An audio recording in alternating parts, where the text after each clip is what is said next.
Slowhands Rock Talk Show.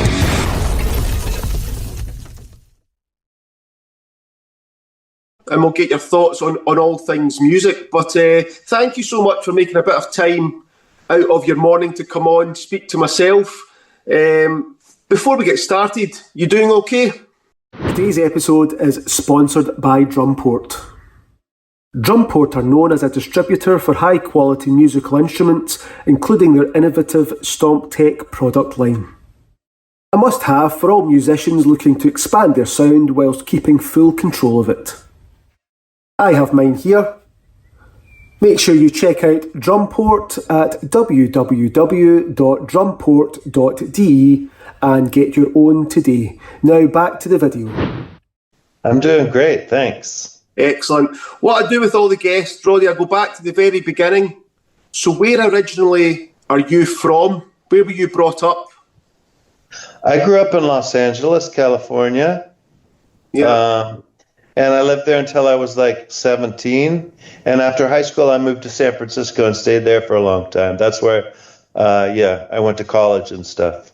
So from a young age, when you were growing up, were you exposed to music? And if so, where did that come from? Was that parents or siblings? Mostly, I think I started playing classical music when I was a kid. And I did that for a long time. That was kind of with my mom. Right. She was a piano player, so she kind of educated me, and I took piano lessons for a long time. And then, like, once I got to the age where I learned how to smoke pot and stuff, I started listening to rock music. And my older sister was really into music, and I would steal her records and listen to what she was listening to. What sort of bands was she listening to? She kind of was like an older hippie kind of type. She listened to like some adventurous stuff. Like she had a couple David Bowie records. Right. But then she had a lot of stuff like Cat Stevens and Joni Mitchell and Jackson Browne and like Crosby, Stills and Nash, stuff like that. And then at some point, like getting older and getting rebellious, I started to listen to punk rock, which was the opposite of that kind of music, you know? Yeah. And you did say that you were listening to classical music. I know that you play keyboards, guitar, you do vocals. Which one came first for you? I think, playing the piano, because I'd done that for so long. But it wasn't until later, like I played it was an easy leap from piano to like electric keyboards, synthesizer, whatever, which I did with Faith No More.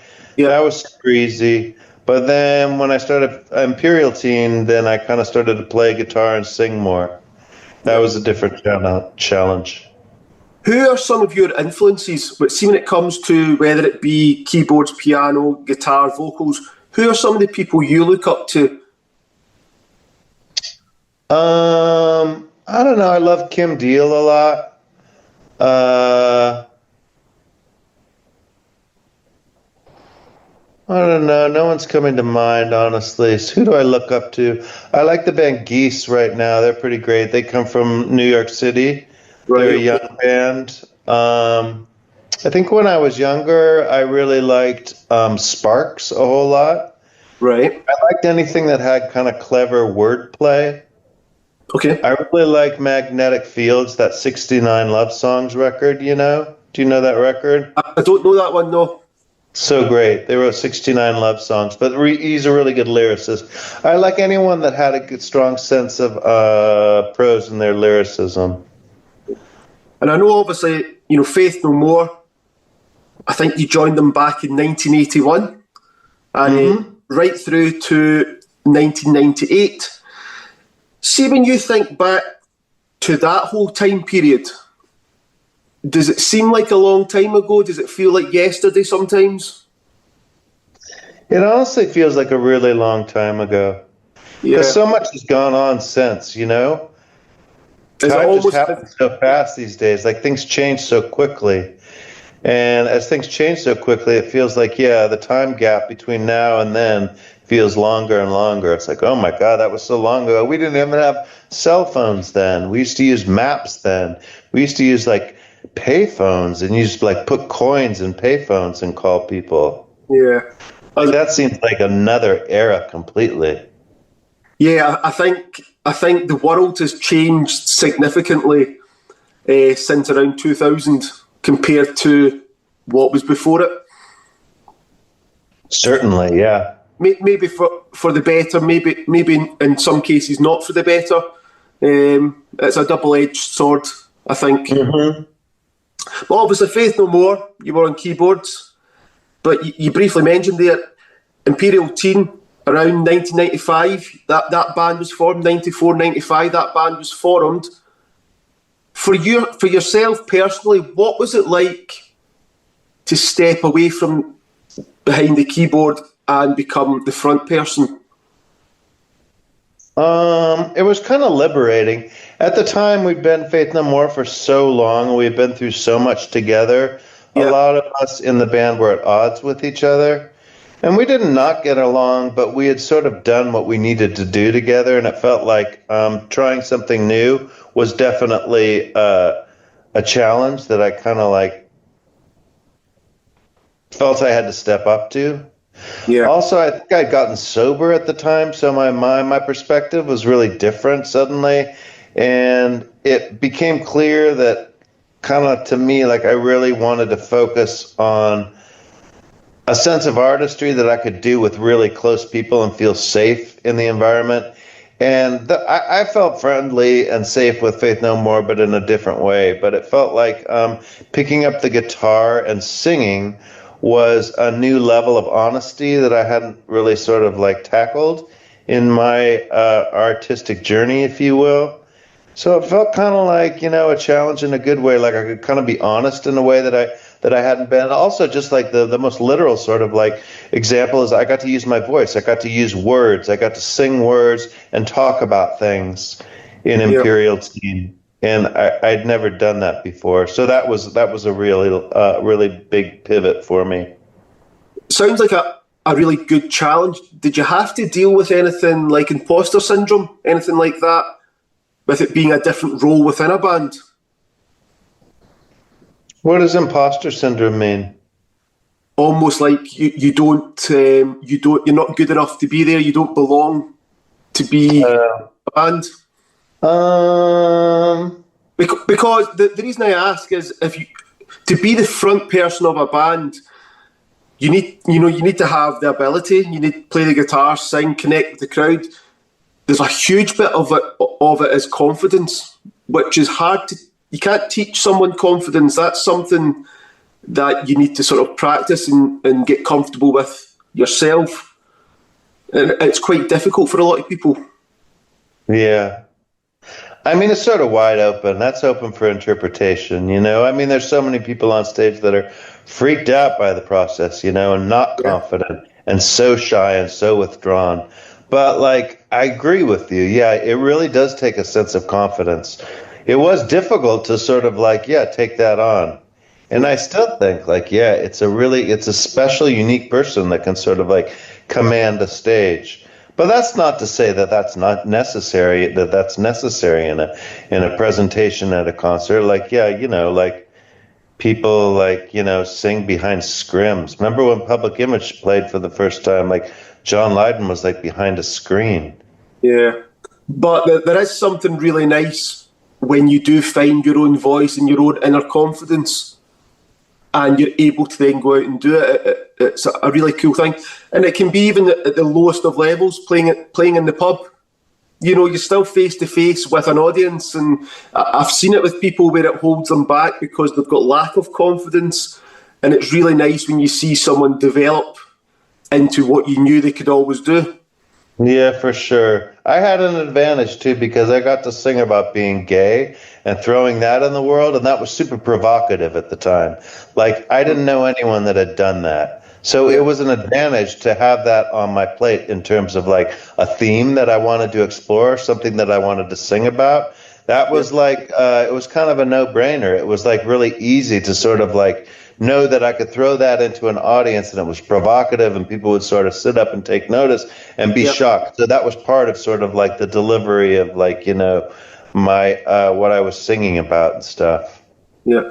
And obviously, if we fast forward a little bit, 2013, you produced an opera, Sasquatch the Opera.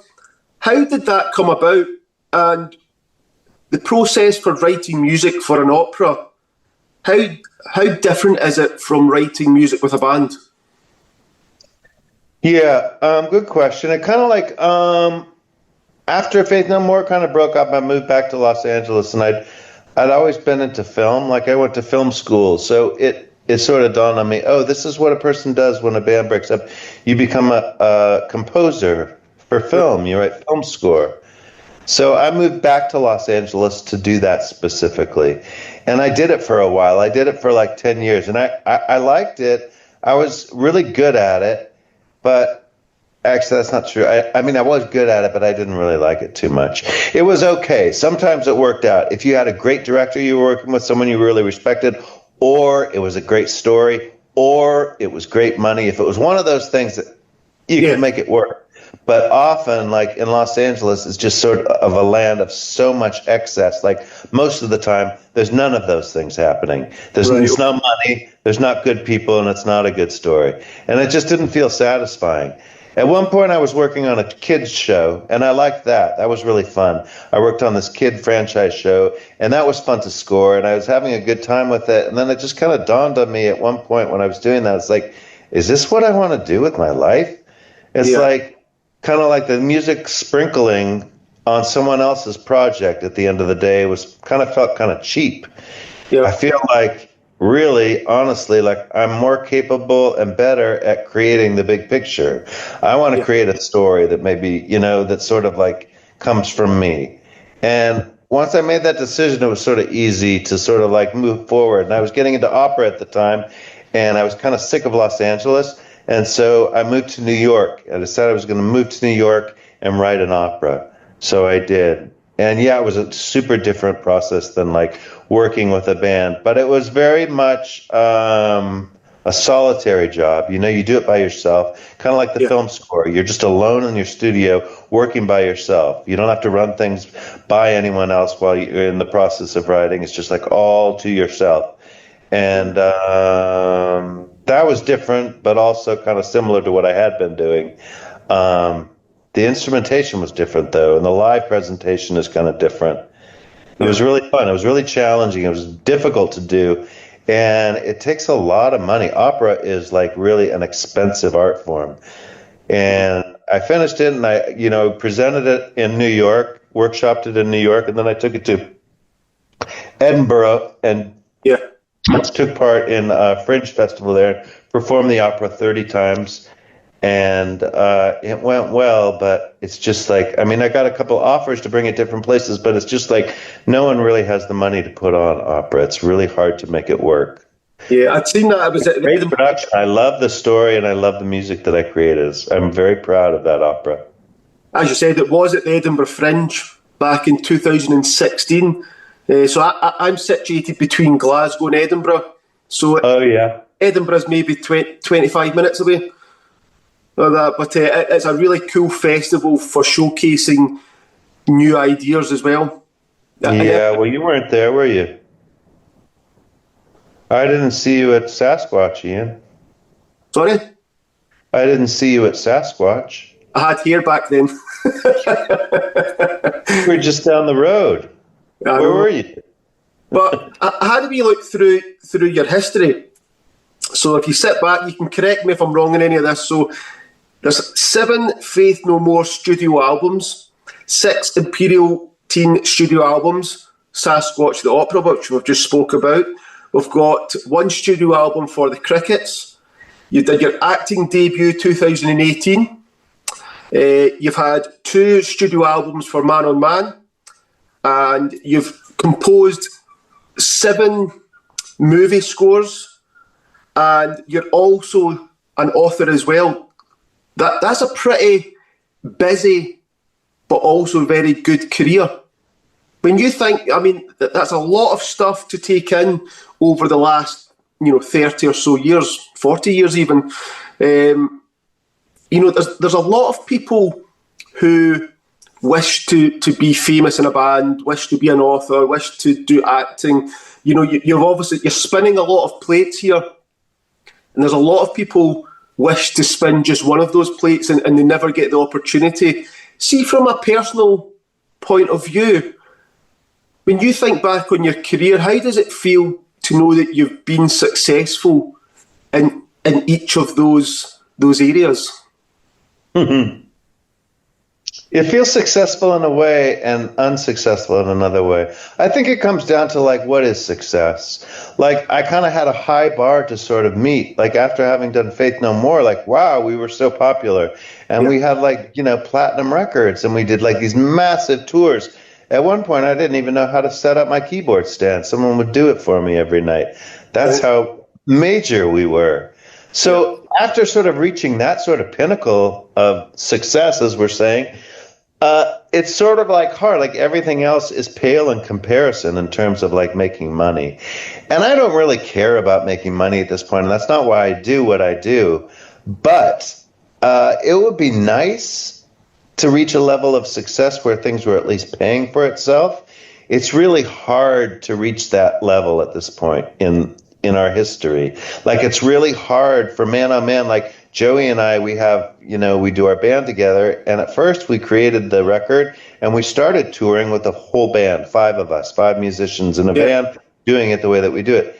And we just weren't able to. It's just, I don't know how kids do it now, but like, I don't know, at my age, we're not really going to sleep on sofas, but like, to do like a 5 people in a van and do a tour and get hotel rooms and rent the van that's big enough to hold all the equipment and the drum kit and everything, it's an awful lot of work. So the level of success for something like that is sort of like, I guess, just breaking even. But it's funny when you mention all those things, I'm like, wow. Oh yeah. Wow. Like, especially when you cross like different genres of like, oh, I was also an actor in a movie. I forgot about that. Yeah, I was in a movie. And then I wrote a book. Wow, yeah. It's funny to hear like you say it. Yeah, I would have also thought a sign of success, if you take money, put money aside, there must be something really nice about something that you create, whether it be a song, whether it be a music score, whether it be your book. You create something and it connects with a complete stranger. It's not the family member or the close friend, that it's almost like they have to like what you're doing. But for something that you've created in your own mind to connect with an absolute stranger, there's something nice and magical about that. That is success, right? Well, I mean, just to connect with anyone, yeah, it is. That is a success story. You're right. And sort of the journey that I've gone, like, I mean, Faith No More was sort of an expression of 5 people together creating something that was appreciated. But after that, like I was saying earlier, when I felt the need to sort of like play with these people who were really good friends, Imperial Team, we started the band, like we were really close. And I started to share more of myself. And I think as I've gone on and done more and more things, like, the things that make me most happy is when I'm able to share like something very personal about myself. Like Man on Man is about my relationship with my boyfriend. Yeah. And Imperial Team was basically, it's still about, we just finished our new record. It's basically about our friendship. This book that I just wrote is about my life.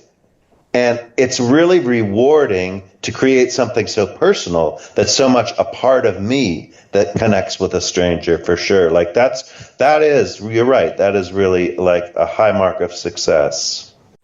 Just a very quick message to say thank you for watching. Remember to subscribe to the channel, hit the notification bell so that you don't miss any future videos, like and leave a comment. Let me know what you think of the episode and give me some suggestions on who I should interview in the future. Back to the video. Now, assuming that you would listen to yourself, if you could go back and speak to 18-year-old Roddy, knowing what you know now, what advice would you say to yourself? Or what would you say? I don't know. I wouldn't change anything. I made some horrible mistakes, but like, I wouldn't want to have lived my life without those mistakes. I think mistakes are really freeing, and I think it's a really good thing for people to sort of like fuck up and make mistakes and like, fail at things. If you aim for something and you fail, I think that's real progress, That's a real sort of like character building spectrum for myself. So I would say just like make more mistakes. Yeah. A very, very good learning tool in life. Yeah, for me it is. How about you? For everybody, I don't think you can get through life without making mistakes and learning as you go. Yeah. That's part of the fun of figuring out what you're doing in life. Make mistakes and figure it out as you go along. Sure. Yeah, but obviously you've got a book that's coming out next week. You'd said. Why now? Why did you decide to write the book now? I don't know. I think at one point, like, I realized I was telling the same stories over and over and over. And so I've always kind of like, ever since I was a young kid, I thought I was a writer. And I always said when I was growing up that that's what I was going to do. I was going to be a writer. And though I write lyrics and stuff, and I write like really good text messages and emails, like, I hadn't really sat down and sort of like written passages of words, like long passages of words. So something happened, honestly, in, I think, the COVID time, where I just kind of like felt the need to sort of like start getting things down on paper. My friend sort of brought it up with me. My friend JD Sampson, she's in crickets with me, and she like asked me, she said, have you been doing your morning pages?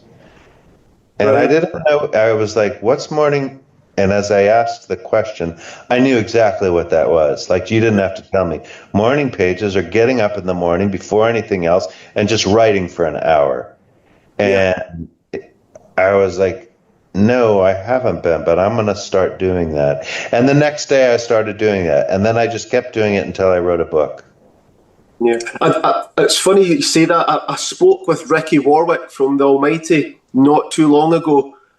And I'd asked him about his songwriting process, and he was saying his process is he gets up every day and he spends at least an hour just sitting, playing the guitar, trying to write some songs, writing lyrics down.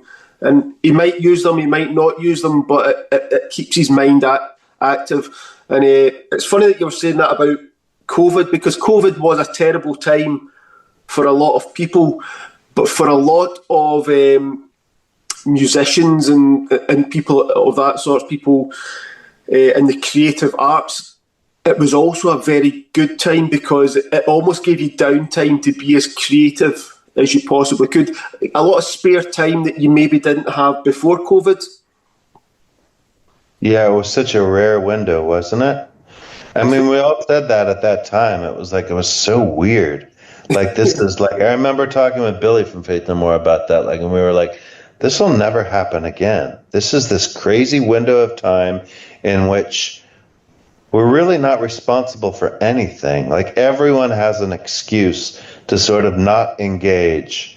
And if you're not going to engage and you're going to be inside and sort of like on your own, then yeah, you better be creating something. Yep. And I've got a copy of your book. So cool. I've only just got it through though, so I've had a quick look through it, but not enough to comment on it. However, it looks like it looks good because it doesn't look like you've held back. It looks like you've been extremely honest, which I think is what will make the book even better to read. Yeah. I mean, like we were talking about before, that's where I find success, is writing about myself and being honest about my experiences. And it's also a time right now, like especially in America, like there's so many lies in our faces, you know, like everyone is screaming these lies. We hear them every day, talking about like queer rights or women's rights or like, you know, immigrants' rights, or like talking about what people deserve and don't deserve. Like the far right is really loud in their sort of diatribe right now, and the lies are deafening. So it feels like good to sort of counteract that with my own truth, which is kind of like, it's very provocative, you know, and aggressive. When I'm talking about my truth, I'm talking about like really intense things. Like when I was a kid, like, you know, hooking up with guys in the bushes when I was like really young with like older men in the bushes and having sex and like shooting drugs in bathroom stalls and stuff. Like it's an insanely like provocative segment of my kind of truth. And I'm proud to throw that into the mix right now. I feel like the world needs that. Like there's, you know, just to sort of balance out sort of all the shit that's out there. Yeah, I think it's going to do very well. But we're obviously heading towards the end of 2025. So what is Roddy's plans for 2026? Well, Imperial Teen just finished a record before I came to Paris, so we're going to mix that record and put a record out. Crickets is making a new record. We're working on our second record. We're going to finish it in January. That's the beginning of 2026. I also moved in New York City. Just before I came to Paris, also, I sort of packed up and moved. I had to move all my stuff to this weird building that Joey and I are moving into, but we have to renovate the building first. So I'm kind of homeless until April. So a lot of 2026 is going to be sort of like floating around and sort of discovering things. We might travel, we're thinking. We might come to Paris and live for a while. I kind of want to go to Italy for a while. I kind of want to go to Brazil. But it's a lot of time in which to sort of like, it's kind of a different form of COVID. We have this 6-month period where like we don't have a home. So it's kind of a fun opportunity to think that we kind of will have to like try new things. Also, we'll make a man-on-man record. I also kind of want to turn the Sasquatch Project into a musical. And I also would like to write a straight-up narrative play, like a theater play. Sounds like you're going to be busy. Yeah, I think so. The travel part sounds fun, though, doesn't it? It does. It sounds like you're in a situation where you've got another big adventure about to happen. What that adventure is, I'm not quite sure, but only time will tell. Yeah, but we'll see. Yeah, but Roddy, see, before we finish up, I like to ask some fun questions. So I'll ask questions. You just tell me what pops into your head, okay? Okay, kind of like a therapy session?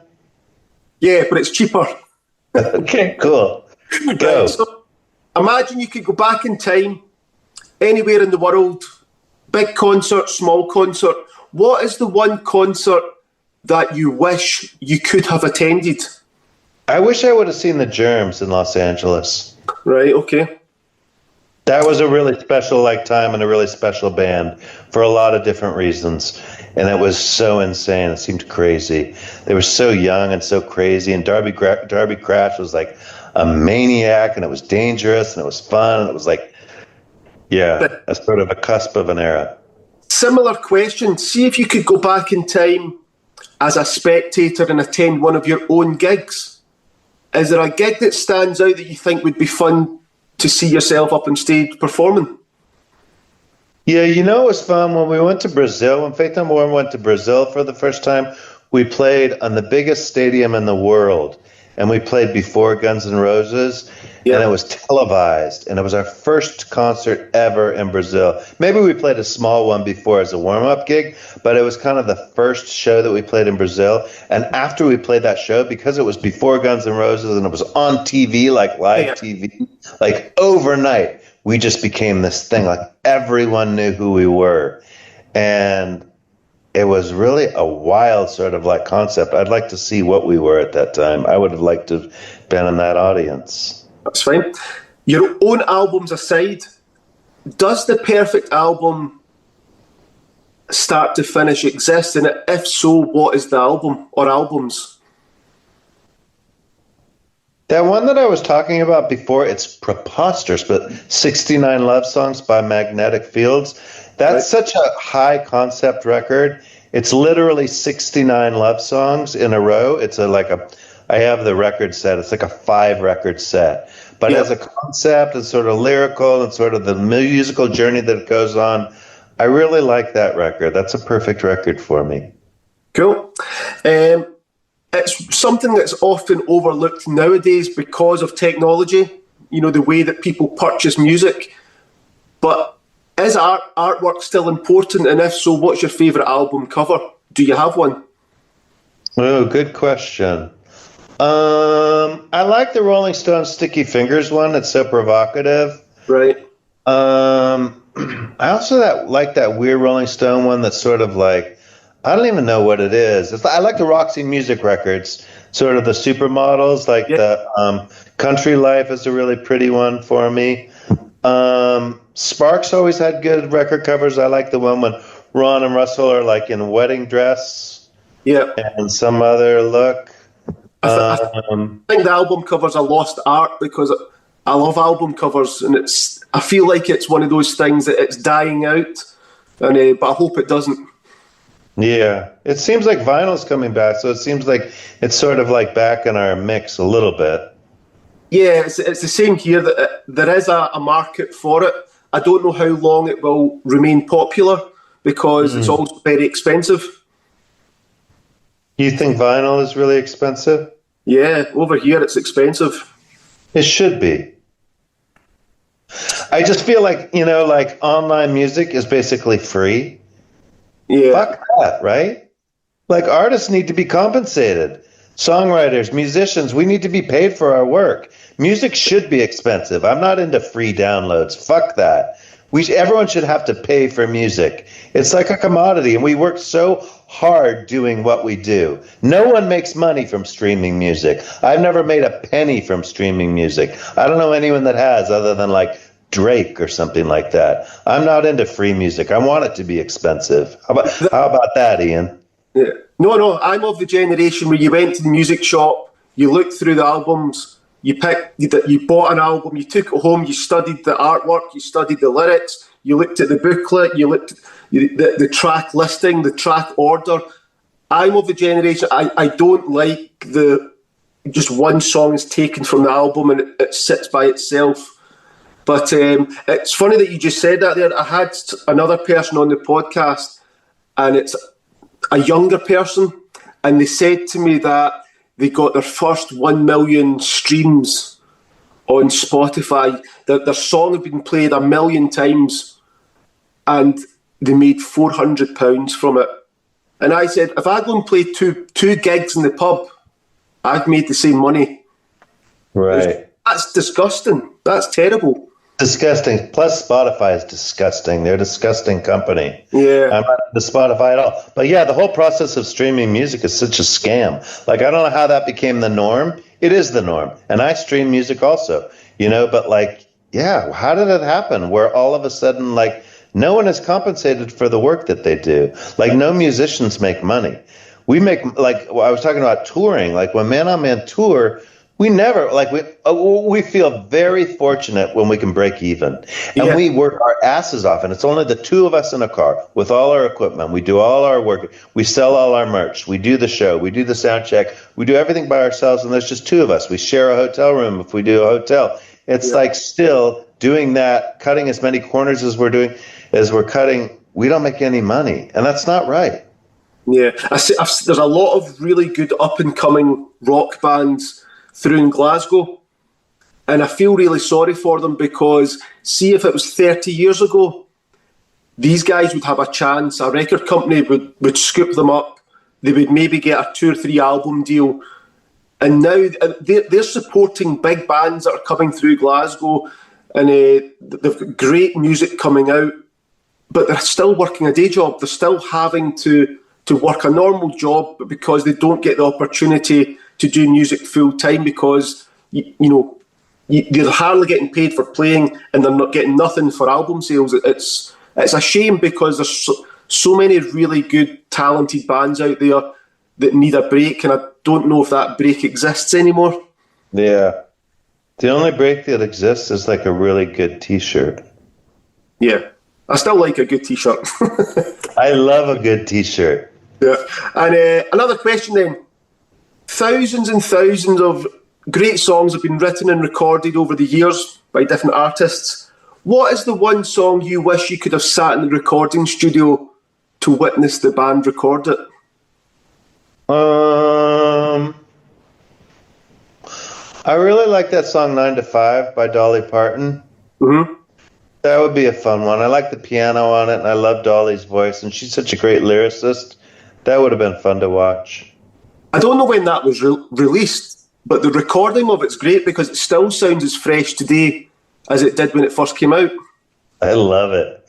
It's all about the piano too. Boom, boom, boom, boom, boom, boom, boom, boom, boom, boom, boom. And the lyrics are so great. Yeah. Last question for you, Roddy. The answer could change daily, but for today, who is your Mount Rushmore when it comes to bands? Who is the 4 bands for yourself that you just love?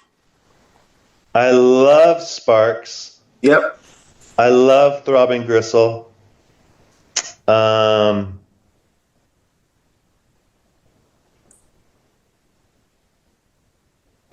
love Stereolab. And